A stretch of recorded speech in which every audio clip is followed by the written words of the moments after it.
So I'm going to start with a case while you guys are thinking of questions. I saw a 32-year-old male with long-standing back pain for years. He was referred by his primary care physician to me. He does take NSAIDs intermittently with some variable relief. He doesn't take it continuously, but from time to time. He has a new daughter, 8-month-old, that he's really having trouble keeping up because of back stiffness. He feels that he is stiff all day. Some of the pertinent or non-contributory past medical history, family history. He works as a carpenter, so he's pretty active, and that's his family business, and he's been slowing down a little bit. So on exam, he's generally healthy. He has no evidence of peripheral synovitis or enthesitis changes, and he brings in a recent plain film to us from his PCP to have some help with this back stiffness. So here's the x-ray of the pelvis, and as Dr. Mease had alluded to, looking and honing in at the SI joints. In this particular plain film, as you can see, he does have a normal SI joint. So at this point, I just wanted to ask the panel, any thoughts on what we would recommend next for this young man? He's referred from his PCP to come in to see you. This is the information you have.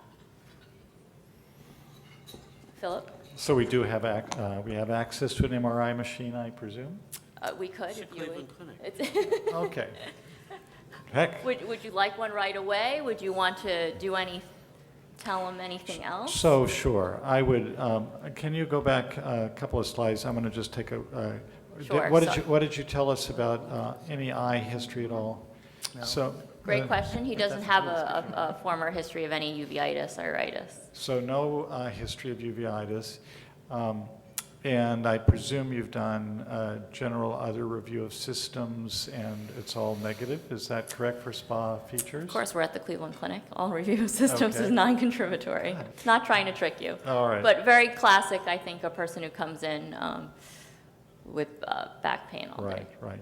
So I think in our clinic, we would probably certainly want to obtain a CRP and B27 on this Great. patient.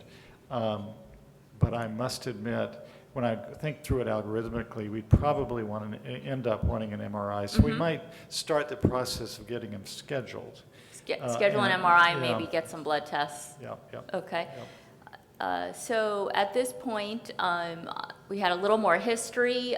He reports a very poorly localized back pain. He has tried 3 different NSAIDs. His PCP also sent him to physical therapy, just wanted to see if that was an option for anyone prior to getting more films. He was able to go to a couple visits, but honestly could not complete all of the physical therapy sessions. Because of pain, or what? Pain, time, Okay. also Okay. as well. Okay.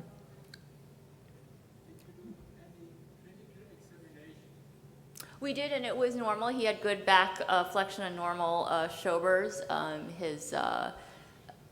Didn't see any peripheral synovitis or. And Mendel's symptom? I'm sorry? Mendel's signs. The stress test of the iliac sacral joints. He had very poorly localized back pain. I could not really elicit anything really abnormal. It's a very good point. Would any of our experts like to comment on the operating characteristics of sacroiliac joint, objective tests of sacroiliac joint tenderness? Well, I'll be happy to defer to the other two, but my understanding from most of these is that they do not perform well in general. When you try to look at the various maneuvers, that they're not easily reproducible and don't necessarily correlate well with objective pathology. But I'm curious. Filip, do you have any comments on that? No, I think the same is true for us. The tests for the sacroiliac joints are not good. Although I think a general physical exam of this type of patient would be necessary to look at that muscular problems in the spine, to identify if you go one direction, flexion to the left side, what happens at the right side, and so on. So I think it could help you to exclude other causes. A simple exam could help you to exclude if this patient has features of fibromyalgia also. So I think the clinical exam is very important in this type of patients. But the tests for sacroiliac joints indeed are quite poor. I was wondering, did he have any response on the NSAIDs that he tried? At the beginning, he had some, but he did cycle through 3, and at this point, his PCP was a little frustrated of not getting him well. He was having also some pain at night. So at this point, I will follow Dr. Meese's orders, and this is his MRI. This is a T1 weighted axial image, and just to remind us from Dr. Meese's lecture, we are looking for either signs of inflammation or any structural changes to help us. So in terms of inflammation, looking for either bone marrow edema, and then structural changes, is there any sclerosis or end-stage changes. And in this particular MRI, and as we even go further down, just honing in on the SI joints, he did not really have, this is a more posterior look at his SI joints and different cuts, as we were told. He might have had maybe some mild inflammation that it was read out as. But overall, the radiology report did not show any sacral iliitis. It said to refer to clinical context. Okay. So at this point, was that helpful? So help us here. So you've accepted this. This is a musculoskeletal radiologist, MRIologist who's read it, and you're confident that his reading of normal is okay. Okay. I think that's a good point. Luckily, we do have musculoskeletal radiologists in our institution that we work with, but I do agree that people who don't read this a lot can miss subtle findings. Right. But this was a pretty... So one comment I would make here is that I've had a chance to speak with a number of radiologists now over time, and one of the things that they've expressed to me is how much they would appreciate getting a phone call. And the two of us walking together through the images at the same time on the computer over the phone, so you don't have to travel to the x-ray department, but giving them some clinical context. Because they say, we're just sitting in these dark rooms with these images with no clinical insight, and sometimes they go back and reread things and go, oh, I really missed that. And so, but we'll trust the Cleveland Clinic docs to sort of have this ability to tell the clinical context even without knowing what it is. So, Chris, any thoughts at this point in terms of this patient is still pretty symptomatic, really has some changes in his quality of life in terms of how he deals with going out with his family or not after work, and what could we help him with? Did you say the CRP was normal? I did not tell you any of his lab values yet, but would you like to know his CRP? Yes, I would. His SED rate was normal. His CRP was only mildly elevated. Okay. What do you mean? Only mildly elevated. It was just 0.2 above normal. It's like... And how much did he weigh again? He had a normal BMI. He was not... Did you ask me how much he weighed? Yeah. He had a normal BMI. Yeah. He was not overweight. So with all due respect to the radiologist at your institution, I thought there was a signal in his SI joint. Okay. And so that would really turn me toward thinking about this. And I'd want to know if he was truly a failure to NSAIDs, if he'd been on continuous NSAIDs, as Filip mentioned. That's very important. If he had not been, I would put him on continuous NSAIDs and get him back into physiotherapy, Okay. with the idea that if he did not respond to that and that there were findings on the MRI, that I would consider starting an anti-TNF, but not before doing the physiotherapy and continuous NSAIDs first. Okay. Anyone else? Philip? No, I would have the same idea, because you have indeed a bone marrow signal there, you have a slightly elevated CRP, you have the back pain there, you had an initial response to NSAIDs, so indeed I think that's good suggestions. And besides that, I think you would like to know the B27 status. I was going to say, does anybody want to know his B27 status? He was negative. Any psoriasis in the family? He did not have any eye inflammation or psoriasis at this point. Question from the audience? Yes, we in Europe, we would do a lumbar spine radiograph and a lumbar spine MRI, because normal MRI doesn't exclude inflammatory back pain in other regions of the spine. Yes, true. So does he have inflammatory back pain? To the panel. Clinically, this guy has inflammatory back pain. Okay. Insidious onset, he's a young guy, gets up in the middle of the night. I mean, I've heard every from Andre Callan to today, that's inflammatory back pain. So just to reiterate, his X-ray was normal, his MRI was read as normal. I do not have X-rays of his lumbar, thoracic, cervical spine at this point. We heard some scenarios that we would do, maybe put him on another NSAID, emphasize continuous use and some physical therapy. So at this point, he does go through any particular NSAID that Depends on what he's been on. he's taken ibuprofen, he's taking naproxen, and he was on celecoxib as his third one. Take your pick. Meloxicam, He's not tried. torocoxib. Right, Okay, so just pick a different one, yeah. okay? And make sure he's taking it. And make And sure you he's probably give him some protection for his stomach as well. He actually wasn't complaining, but, Wow. which is good. But any thoughts on escalating to biologic at this point? Not at this point, I think. I'm sorry? I would not do it with the information we have at this point. I think this patient is probably, if he would fail again in a very good trial of NSAIDs, probably candidate to redo some investigation, because we know that probably 30% of MRI is negative, or to go for a lumbar spine, since his pain is in the lumbar region. So, and there is a correlation between the clinic and the findings on MRI to some extent. So within 3 months, I would reevaluate this patient. If the signal that we saw there on the MRI, the bone marrow edema signal, would expand, that would be another situation. One thing I'll throw in here is that sometimes we will do sort of a test of doing an SI joint injection. And, you know, I think, at least from up here, we're wondering whether there was some signal in that one SI joint that although I'm sort of intimidated by your radiologist a bit, and so but I would be curious about seeing what would happen either with doing SI injection on that one side or doing both, and just kind of getting a sense of what his response would be. So Interesting. could you interpret that for me? So, I mean, you know, you inject it and he gets better. So I like to know that. Well, me too. I would be calling you up saying, well, what the hell does that mean?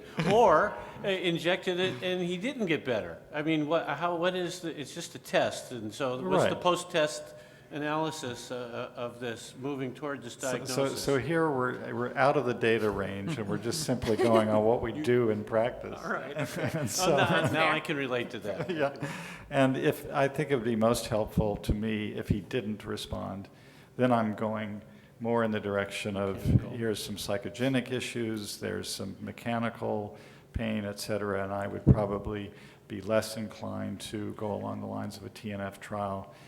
But if he had a fantastic response, then I'm swimming in the pool where I have to think about the possibility of a TNF trial. Okay. Any questions from the audience? Thanks for such a straightforward case. Elaine. Jesus We Christ. had the pros from Dover here. We had to really, Any questions from the audience? Colonoscopy? He didn't have any symptoms, but I think we're going to start doing more colonoscopies. Should come to Ghent. We'll send him to Ghent, and then Yeah, he'll right, automatically get something stuck up Very there. agreeable, the 38-year-old with no symptoms. That's good. I think it's a great case, Elaine, and I think it's a slice of real life. But any other questions? Please come up to the microphones and on this or any other aspect of the discussion today. What about the spine MRI to exclude other reasons for? Right. I think that is implicit in this case, that, we're trying to narrow this down to make these guys make tough decisions. Someone with chronic back pain, one shot of a sacroiliac joint is not an adequate workup and would require more extensive imaging and clinical evaluation. So I don't want to beat this horse with So too now much. you can appreciate why the non-rheumatologist on the FDA panel and even the rheumatologist on the FDA panel this summer were just flummoxed, because they, I'm sure, had to deal with these kind of cases before, and they're going, if we can't figure them out, then who can? Yes. Hi, this is a question for anybody on the panel about the use of anti-TNF agents in diagnosed spondyloarthritis. There are some reports that if you stop the anti-TNF agents, you actually see a progression of calcification and disease. I did not hear that being commented upon. So when you do give a trial of anti-TNF, or if you treat therapeutically with medications, and you have to discontinue the drugs at some point, there is actually a reversion of the bony changes to where the patient would probably have been. Am I correct in reading I think the data? you're probably referring to the Tnf Break Hypothesis, Yes. which is actually, I think that's a story which is there. It's quite hard to get a lot of data to support all that, and I think we don't know the final answer to what TNF is really doing. So there is the hypothesis that indeed if you would take away the inflammation, but if the fatty infiltration is already going on, that would then go, as Chris mentioned, would go on to develop syndesmophytes. On the other hand, there is the idea that if you treat quite early and if you can take away effectively inflammation, that would help prevent something. The only takeaway I have from having now patients who've been on a TNF blocking agent with actual spondyloarthritis for about 15 years in chronic therapy is that although we may not have clinical and radiographic data to say that we stop the progression, that I see these patients being very well and having a good and stable mobility, which is, I think, still the most important thing, and to me is more important than the modified SAS, which goes up by 2 points or not, clinically. But just to follow up on that, I'm more concerned about short-term therapy. The kind of patient you suggested who takes TNFs for a very long time, like say 15 years, that actually they do well. However, we see in our practice, a lot of patients come to you for a trial. They come to you to see if you can cure their pain, and they're willing to take a trial, but I'm really afraid at times that they may discontinue it when they feel that there's the benefit. They may not get symptomatic relief. We are treating a disease, but the symptomatic relief is not so much. Very often, they will want to switch agents or completely discontinue for a while. Is there a great danger that we are actually exacerbating the disease?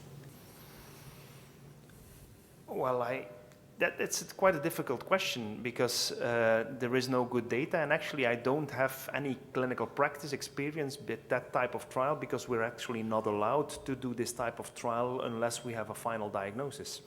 So in my situation, that would mean I have already a final diagnosis, which means I have a good reason to start such a treatment, and I would only probably stop the treatment if you would have a full remission, or taper down the treatment if you would have a full remission. So actually we don't use TNF agents, at least in my country, as sort of a trial-out therapy to see whether it works. So I don't know, maybe that's different here. Next question. No, not so much. I always, in my patients with inflammatory back pain, I ask them for any infections 1 or 4 weeks before the beginning of the symptoms, because there are all the studies showing that up to 80% of patients with ankylosing spondylitis had any infections before the start or during the disease. So I feel that over the last years, the infection is nobody in the view of the physicians which are dealing with ankylosing spondylitis and all these spondyloarthropathies, and only in the peripheral arthritis people ask for infections. And I feel it's not true for the also for axial spondyloarthritis. Usually, we in the ASSG criteria, we had also in the back pain part, we had the infection in these criteria, and now the ISS criteria have the infection only in the peripheral side of the criteria, and I feel that's not the right way. Well, I think infection is very important to flesh out in the history of a patient with, you're considering for ankylosing spondylitis. I think that the field, and much because of the work done in Ghent and other places, is now moving to the concept of an altered microbiome, so that these are not necessarily infections, but commensal organisms in the gut that may be driving an altered immune inflammatory reaction. But that doesn't take away from the fact that it is very important, as you mentioned, to ensure that there was not a preceding infection that triggered this.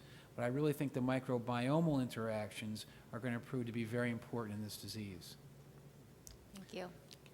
I'm interested in the osteoproliferation aspect of the spondyloarthropathies in particular. And Dr. Ritchlin, I think you touched upon it. How would you all see maybe some of the most fruitful strategies to potentially address that, either of existing therapies we already have or some therapies that we might develop in the near future? Well, the existing therapies, as Filip mentioned, are the non-steroidal anti-inflammatory medications given continuously, and probably for patients with very active disease in combination with an anti-TNF agent. I think that what we're seeing in the sclerostin DKK pathway offers some unique opportunities to think about how to get that pathway in a proper alignment. As I showed you, there's evidence that there's a dysregulation of DKK1. And there's a lot of work going on in the basic sciences in both the bone morphogenetic protein pathway and Indian hedgehog that I think will yield new therapeutic targets in the next decade. So I think it's a really exciting time in the osteoproliferation area, and one which we've really been in the dark for so long that even seeing a little bit of light is very exciting.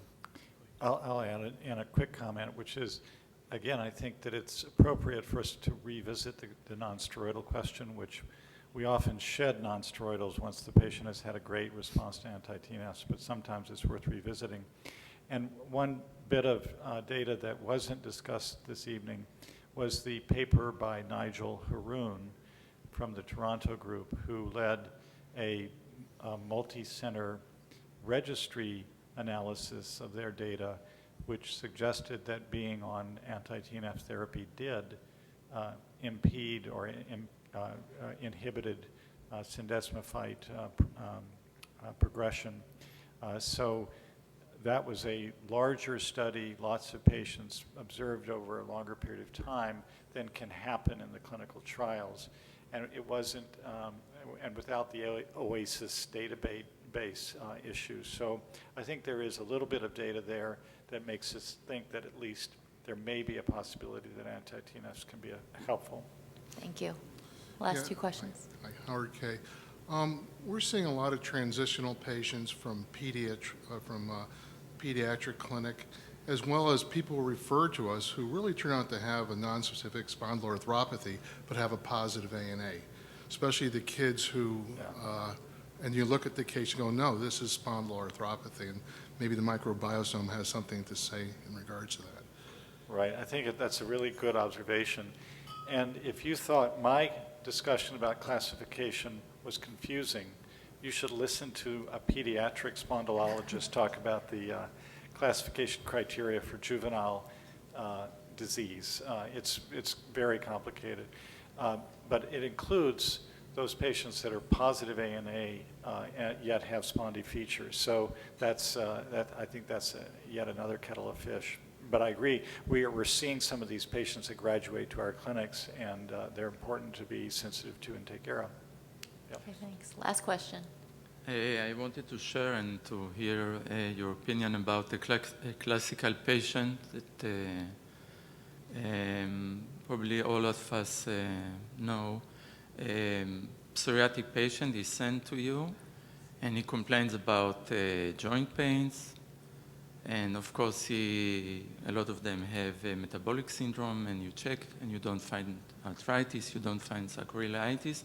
You do find, let's say, enthesitis. You do find Achilles tendinitis, and what do you do? He's suffering. Sure. The dermatologist wants you to prescribe the anti-TNF, so you would gain also improvement with the skin. So if I understood correctly, you're asking about the patient who presents with more or less pure enthesopathy without any evidence of synovitis. So I Exactly. think that's a very interesting subset. It's not frequent, but we do see these patients. We usually start with a good effort at diagnosis with regional MRI of the area of enthesitis. We also use ultrasound, although ultrasound is problematic in this arena because it can be very similar to traumatic tendinitis in appearance. But we do use MRI. One case that I'll describe to you is a orthopedic surgeon in Seattle who we had the knowledge that when 30 years prior, he had bilateral sacroiliitis that ultimately fused and thus was pain-free after the fusion, but had no other signs or symptoms in this B27 positive individual of spondyloarthritis. 30 years later then, he developed an intense patellar enthesopathy, and in his case, the MRI lit up dramatically. And so it had to do with his history and the intensity of the light up. So we treated him temporarily with anti-TNFs. He tried sulfasalazine, he tried injections with corticosteroids. He was deathly afraid that if he took an anti-TNF, that he was going to get MRSA that he would take into the operating room. But we eventually convinced him to take an anti-TNF, and with just 4 months of therapy, he resolved, and 2 years later, he's had no recurrence of enthesopathy. So you do see these odd cases where they present with difficult, persistent lateral epicondylitis or patellar enthesopathy, et cetera. And we use advanced imaging to try to help us, but also may occasionally try an anti-TNF trial. Thank you. Great. We want to thank everybody for coming. We appreciate your comments and your feedback for this. I want to thank the audience, our panel, for a fabulous interactive evening. So thank you.